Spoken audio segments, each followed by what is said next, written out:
security is one of the major concerns for every individual and every organization out there. We all want to provide products that are very secure, and we have today joining us Wasim Shegam, live streaming from France, directly from France. He's a senior cloud advocate at Microsoft. And he's joined by Guy Pojarny. He is live streaming from London, UK. And Guy is the founder. He's basically created Sneak, which is one of the most popular security tools out there. And I want to share a few interesting facts about our guest today. So Wasim, as some of you that were part of Create Frontend, he used to be, before becoming a programmer, he used to be a DJ, and he used to play music around France, which is so cool. I feel like a lot of our team is very connected to music, and that's very creative. And then we have Guy. Guy is so impressive. Doing a Google search, I was able to find tons of information about some of the companies and products that he's created. He's written books, but what I found very interesting is that he has published at least 19 patents. That is a lot of work, and I'm absolutely impressed. And I'm also looking forward to hearing your thoughts about how people can secure their serverless applications. So everyone on the stream, if security is a concern to you, please stay tuned for this conversation, and make sure to give Wasim and Guy a very warm welcome clap, and make your presence felt there. We really love seeing your energy, your questions, and your insights there. All right, so over to you, Wasim and Guy. Thank you so much, Simona. Hey, Guy. I'm so happy to have you today, and thank you so much for joining us at Create Serverless. We're going to talk about security today, and security in the context of serverless. I know you're a security expert. I know a little bit about security as an engineer and developer, and I have tons of questions for you today. However, but before we dive into the security aspect of serverless, can you just remind our audience what do we mean by serverless in the context of this talk? Sure, and I think let me kind of stop and start my camera, because I think my camera started acting up at the absolute kind of worst moment here. So let's sort of see if this helps. Okay, well, we might need to kind of deal with a little bit of a choppy camera over here. Anyways, we'll probably manage. Yeah, first of all, probably worth kind of defining serverless, which is I think serverless is a broad notion that talks about running infrastructure at a higher level, and more specifically, it's oftentimes associated with the notion of functions, and functions are specific implementation of serverless, but probably the one that changes the paradigm of how we develop the most. And so when I talk about serverless security, I do talk primarily about functions. That's I'm going to take a slight risk here and do a quick reload here to sort of see if I freshen up this. Okay, so let's wait for Guy to come back, and I actually I have a question for him about. Sure. Yeah. Here we go. All right. You're fine now. A little smooth. That's perfect. So yeah. So speaking of functions and serverless as a whole, I've built serverless apps. I mean apps that I deployed on serverless environments. And one of the promises that cloud providers give me is they take care of security. And I want to know actually. Can you tell us a little bit more about what kind of security cloud providers in general take care of? Yeah, I think so. So it's a real promise, right? In the notion of serverless, you are server management less. You're sort of pushing a lot of responsibility into the cloud platform itself, and the platform indeed kind of takes away significant security concerns, and it's kind of moving over to the pros at sort of Azure and kind of other cloud platforms that actually know how to they kind of live and breathe this. Oftentimes they do this better. Not only is it reducing effort, but it's potentially done better than what you might be doing. Good examples of it are patching. That's probably the most obvious. So, wrangling servers, knowing, whether the operating system is patched and kind of keeping it up to date constantly is hard. It's sort of hard to track the vulnerabilities. It's hard to update the systems and do all of that without downtime. And serverless, you don't need to worry about any of that. Kind of the cloud platform will provide that for you. Another good example is denial of service. So when you think about denial of service attacks, they try to basically take up all of the resources that an application might be using with bad traffic, so it can serve good traffic. And serverless functions naturally are elastically scalable, so they can deal with that, sort of burst of interest and positive traffic. But at the same token, they're also dealing with bad traffic, so it's harder to kind of wash out or sort of like to really use up the capacity for a serverless function. And so you're more resistant to denial of service. Note that you will still need to pay the bill, for such attacks. And then the last one I would mention is a bit less obvious if you don't think about it deeply. But serverless is immutable servers. So while they're there, they do get kind of refreshed very, very frequently. And it means it takes away a concern of a long-standing compromised server. And most attacks are not really kind of what you see in the movies of a hacker going all the way from outside inside in one fell swoop. Really what happens is they compromise one machine inside, and then they use that as a landing point to sort of go off and attack and further penetrate the network. And so with serverless, those machines that are compromised, they will get wiped and kind of reset again and again. So attackers will need to repeatedly kind of compromise them, risking, both that the breach will be closed, but also risking capture. So a fair bit of natural security boost that you get from just embracing serverless. Yeah. So cloud providers basically takes care of like the security of the infrastructure as a whole, and I guess. I mean, as an engineer, what's left for me to take care of is my code, right? Is my function itself. So what are the security concerns that I need to take care of? I've read your book. I know some of them, but please tell us more about what you come up with. Sort of tipping over. So, I happened to write a book about this, titled sort of Serverless Security. You can probably post a link to it. There's a sort of a free copy, of the O'Reilly book. And we try to, myself and Liran Tal, who kind of co-authored it with me, we tried to reduce it to a simple model that we called CLAD, which is code, libraries, access, and data. So we can probably kind of dig into those, but at a high level, when you think about your function that you deploy, you still need to secure, this content. The cloud provider would give you, a surrounding to run it in.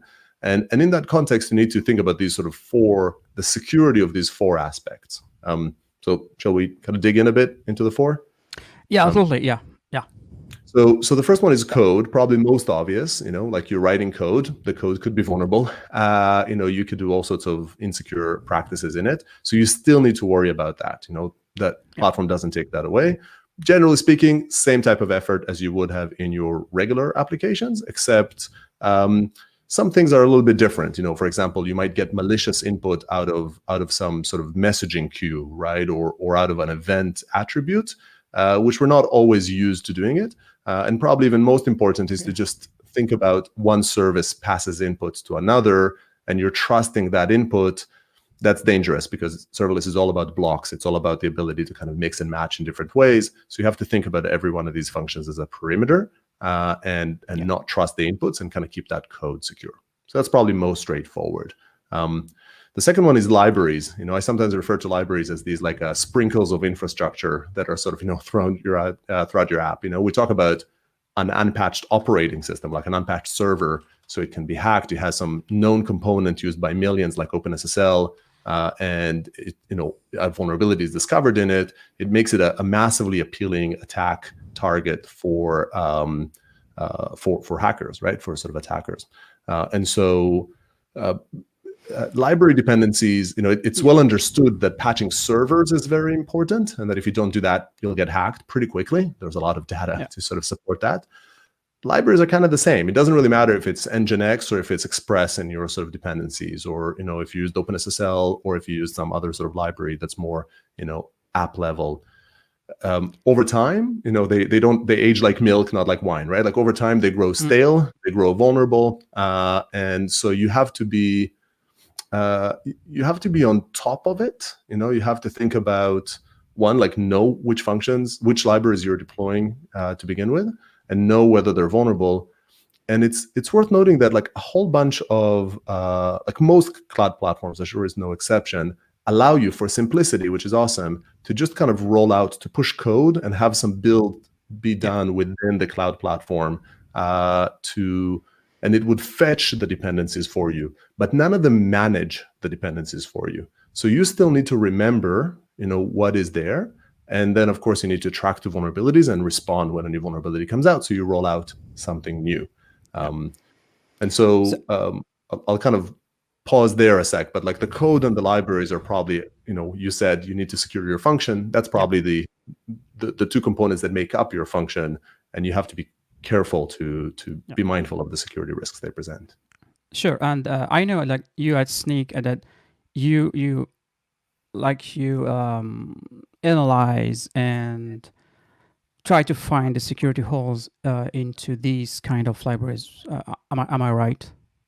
Yeah, absolutely. So we at Snyk, we help you kind of do the full sequence. So you can, first of all, both in Git or connecting directly to Azure Functions, you can figure out which libraries you're using, and both are useful because Git gives you a forward-looking view. You connect to your pipeline, you understand your codes today. If you deployed it, which libraries is it using? And then we have our own vulnerability database, which is kind of top-notch and tracks what known vulnerabilities in those components are there, and we tell you about them and what. So we really make it easy for you to kind of keep your function secure. But it's also important and sometimes overlooked is that we can also connect to what's been deployed on Azure Functions, which functions are there, download them, kind of open them up, figure out which libraries are there, and what happens is you forget that they're there, right? Serverless makes it so easy to deploy, and you don't pay unless it's invoked. And what happens is you just accumulate these things, right? You just like gather them up and you gather them up. And so it's important to secure your code and the pipeline for the healthy functions that go through the process. But you need to not forget to also connect to what's deployed, which is kind of closest to the facts, and see which libraries do you have them and which ones are vulnerable. And I'd kind of dare say that this is probably the easiest way to get hacked. Like leaving these libraries unpatched is the easiest way for your serverless functions to get hacked. We all do. We all do. I mean, as a JavaScript developer and Node developer, I mean, NPM, and we have like tons of, I guess, like security holes in these libraries. And so Clad, so we talked about code libraries. What are the two other modules? Yeah, for sure. So access and data are more related to what surrounds the function. So access, I think, is interesting. Access or permissions or configurations. Yeah. I like to say that like permissions, they never shrink. They only expand. So permissions' natural kind of life cycle is that they expand until somebody adds an asterisk, and then it's done. And it's so scary to like take back permissions.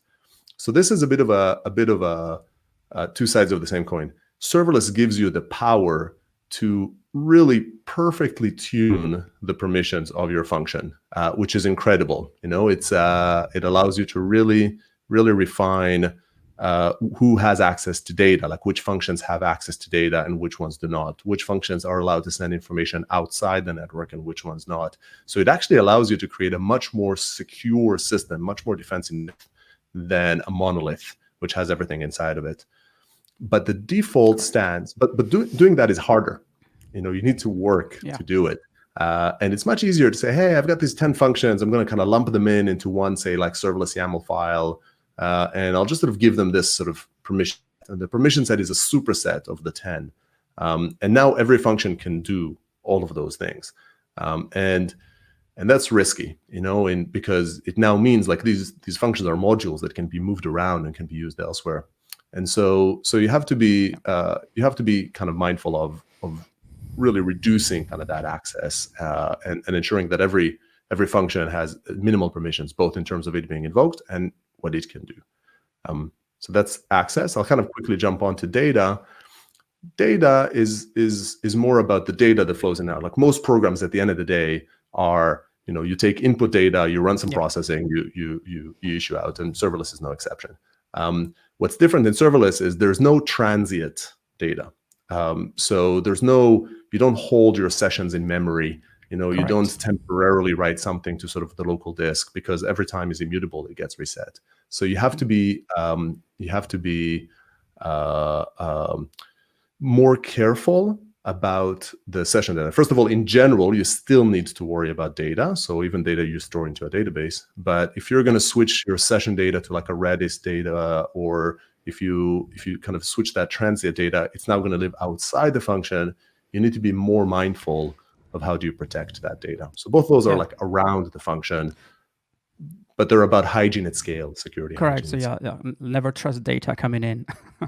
Exactly. That's totally correct. I mean, so CLAD, code, libraries, access, permissions, and data. That's a wonderful model actually for lots of engineers to think about. And as a final thought, is there any, to your opinion, is there any process that can help teams scale with their serverless security? Is it worth it to bring in external security teams every time when I'm building a complex serverless application? Yeah, I mean, that's a really good point. And the reality is that serverless is a bit of an extreme manifestation of a lot of things we want to do in DevOps. It makes deploying very, very high, very, very easy. It connects the dev and the ops. You run it, you build it, you run it, right? You operate it. It's highly automated.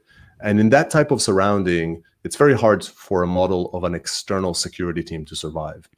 So it's just nobody else is going to keep up. So serverless is if it's true in many places, but it's the perfect place to embrace automation and DevSecOps. So basically, the dev team building in serverless has to embrace security responsibility. You build it, you run it, you secure it, you keep it secure. And that implies DevSecOps. You can actually check out on snyk.io/DevSecOps. We have the DevSecOps hub with a whole bunch of good guidance around it. But it includes a lot of automation. It ensures developers are empowered, and it does define good ways for security to still govern in this type of sort of high-pace surrounding. It's a good idea in any modern shop, and it's a necessity for serverless. Wow, this is awesome. I've never thought about DevSecOps before. I've heard about DevOps as a way, as a culture. But yeah, for sure, DevOps, DevSecOps, it's harder to say. This might help lots of teams actually secure, even provide the responsibility to the developers to think about security. Absolutely, it's the natural evolution of security into the DevOps world, right? Perfect. Thank you so much, Guy. I think we've reached our time, and thank you for being with us. And back to you, Simona. Do we have any questions maybe from the audience?